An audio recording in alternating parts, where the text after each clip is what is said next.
Now, hello again, grade 5. Now, please open your workbooks, page 25. 25 is a revision for the last grammar lesson about have to and had to. عندنا صفحة 25 هي مراجعة على قاعدة الهاد تو. طبعا احنا حكينا الهاد تو هي في الزمن الماضي بتيجي مع ago, yesterday, last and when. Now, let's see the words. Put up, ضع. brush يفرشي. collect يجمع. dry يجفف. make يصنع. cook يطبخ. wash يغسل. walk يمشي. Now you should look at the pictures. Look at the pictures and try to use the words above and make a sentences using had to. Had to.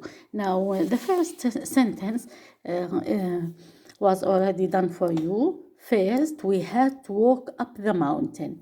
The first picture, you had to walk up the mountain. Now this picture, you see a tent. Okay.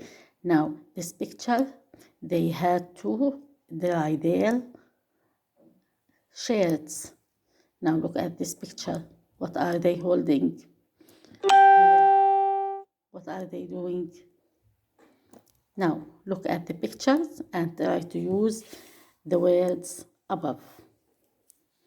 في حماية الله جميعا.